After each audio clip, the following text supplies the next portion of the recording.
दोस्तों, क्या आप ये जानते हैं आज से सैकड़ों साल पहले हमारे देश में एक यूनिवर्सिटी थी जहां दुनिया के सारे लोग पढ़ना चाहते थे। ये यूनिवर्सिटी वो जगह है जहां 6th सेंचुरी बीसी में पूरे वर्ल्ड में नॉलेज की हब मानी जाती थी। जापान, कोरिया, चीन, तिब्बत और तुर्की से स्टूडेंट सिर्फ यहाँ पढ़ने के लिए आते थे और यहाँ की लाइब्रेरी दुनिया की सबसे बड़ी लाइब्रेरी में से एक थी और यहाँ पे 90 लाख से भी ज्यादा किताबें मौजूद थी। पर आखिर ऐसा क्या हुआ कि खिलजी ने 90 लाख किताबों को जला दिया, ये आप जानेंगे आज की इस वीडियो में। तो चलिए दोस्तों, आज की इस वीडियो को शुरू करते हैं। नालंदा यूनिवर्सिटी 300 सीई से 1200 सीई तक एजुकेशनल हब मानी जाती थी।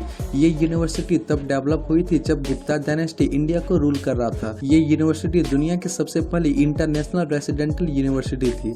ऐसा कहा जाता था कि इस यूनिवर्सिटी के पीक ईयर में यहाँ 1500 टीचर्स, स्कॉलर और करीब 10,000 स्टूडेंट थे। नालंदा यूनिवर्सिटी के कैंपस में 10 बुद्धिस्ट टेम्पल भी थे और ये यूनिवर्सिटी सबसे लार्जेस्ट बुद्धिस्ट मोनेस्ट्री की तरह माना जाता था। लेकिन ऐसा क्या हुआ कि इस यूनिवर्सिटी को जलाना पड़ा? ये बात तब की है जब मोहम्मद बख्तियार खिलजी, जो कि एक टर्किश इन्वेडर थे, उन्होंने बुद्धिस्ट में रूल किए नॉर्थ इंडिया के कुछ एरिया को कैप्चर कर लिया था। एक दिन वो बहुत ही ज्यादा बीमार पड़ गए तो उन्होंने अपने प्रिंसेस से बहुत ही ट्रीटमेंट करवाया, लेकिन फिर भी उनकी तबीयत दिन ब दिन बहुत ही ज्यादा खराब हो रही थी। फिर उनको किसी ने एडवाइस दिया कि वो नालंदा यूनिवर्सिटी के हेड आचार्य राव श्री बादरा जी से इलाज करवाएं। लेकिन खिलजी उनके प्रिंसेस पर ही ज्यादा भरोसा करते थे क्योंकि उन्हें ये लगता था कि इंडियन फिजिशियन के पास ज्यादा नॉलेज नहीं है और उनके हकीम ज्यादा बेहतर हैं। लेकिन फिर उनकी हालत बहुत ही खराब होने के कारण उन्हें आचार्य राहुल श्री बादरा जी को बुलाना पड़ा। फिर खिलजी ने उन्हें एक शर्त दी कि वो उन्हें बिना कुछ दवाई खिलाकर ठीक कर दें, जो कि सच में नामुमकिन था। इस बात पर आचार्य ने बहुत ही सोचा और उन्होंने ये चैलेंज एक्सेप्ट किया। कुछ दिनों बाद वो फिर से खिलजी के पास आए और उन्हें कुछ पन्ना पढ़ने के लिए दिया और उन्होंने ये कहा कि ये पन्ना पढ़ने के बाद आप ठीक हो जाओगे। ये तो उन्होंने चौंका देने वाली बात कर दी।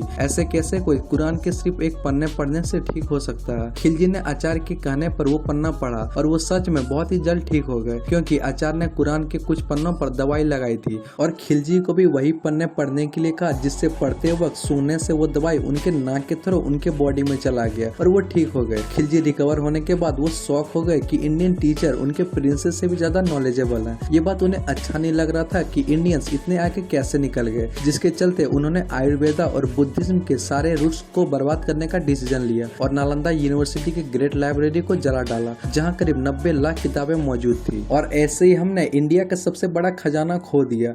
अगर आज ये लाइब्रेरी होती तो इंडिया आज किसी और मुकाम पे होता। ये यूनिवर्सिटी पॉलिटिक्स, लॉ, साइंस और आर्ट्स जैसे बहुत सारे फील्ड्स का नॉलेज और एजुकेशन प्रोवाइड करता था। उस इरा में इस प्लेस को जेंट्स के लिए एक सेफेस्ट प्लेस भी माना जाता था।